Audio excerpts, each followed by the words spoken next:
Juge au chapitre 13. Les enfants d'Israël firent encore ce qui déplaît à l'Éternel. Et l'Éternel les livra entre les mains des Philistins pendant 40 ans. Il y avait un homme de Tsoréa, de la famille des Danites, qui s'appelait Manoach. Sa femme était stérile et n'enfantait pas. Un ange de l'Éternel apparut à la femme et lui dit: Voici, tu es stérile, tu n'as point d'enfant.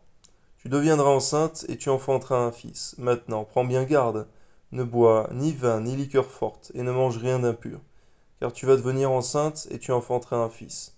Le rasoir ne passera point sur sa tête, parce que cet enfant sera consacré à Dieu dès le ventre de sa mère, et ce sera lui qui commencera à délivrer Israël de la main des Philistins. La femme alla dire à son mari: Un homme de Dieu est venu vers moi, et il avait l'aspect d'un ange de Dieu, un aspect redoutable. Je ne lui ai pas demandé d'où il était. Il ne m'a pas fait connaître son nom. Mais il m'a dit: Tu vas devenir enceinte, et tu enfanteras un fils. Et maintenant ne bois ni vin, ni liqueur forte, et ne mange rien d'impur. Parce que cet enfant sera consacré à Dieu dès le ventre de sa mère, jusqu'au jour de sa mort.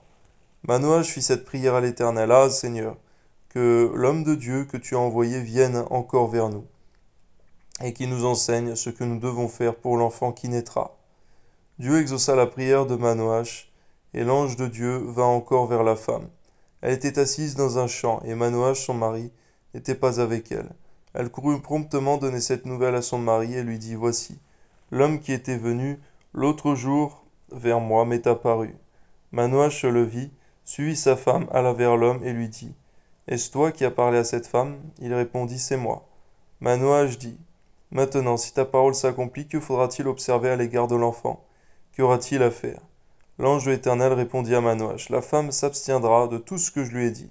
Elle ne goûtera d'aucun produit de la vigne, elle ne boira ni vin ni liqueur forte, elle ne mangera rien d'impur. Elle observera tout ce que je lui ai prescrit. Manoach dit à l'ange de l'Éternel: Permets-nous de te retenir et de t'apprêter un chevreau. L'ange de l'Éternel répondit à Manoach: Quand tu me retiendrais, je ne mangerai pas de ton mets.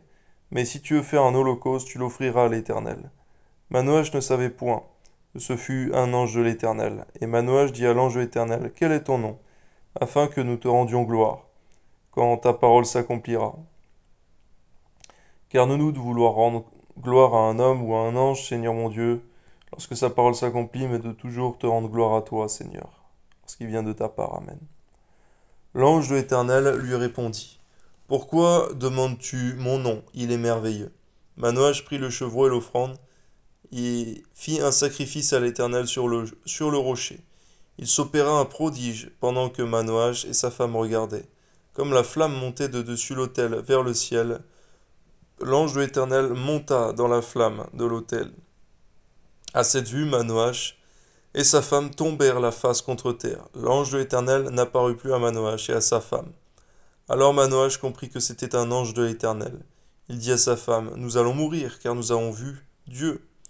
Sa femme lui répondit: Si l'Éternel eût voulu nous faire mourir, il n'aurait pas pris de nos mains l'holocauste et l'offrande. Il ne nous aurait pas fait voir tout cela. Et il ne nous aurait pas maintenant fait entendre pareille chose. La femme enfanta un fils et lui donna le nom de Samson. L'enfant grandit, et l'Éternel le bénit, et l'esprit de l'Éternel commença à l'agiter à Machanédan, entre Tsoréa et Eshtaol. Béni sois-tu, Seigneur, parce que tes promesses sont fidèles, Seigneur mon Dieu. Tu es fidèle à tes promesses, Seigneur mon Dieu. Tu es fidèle et véritable. Que ton nom soit béni, Seigneur, au nom de Jésus. Amen.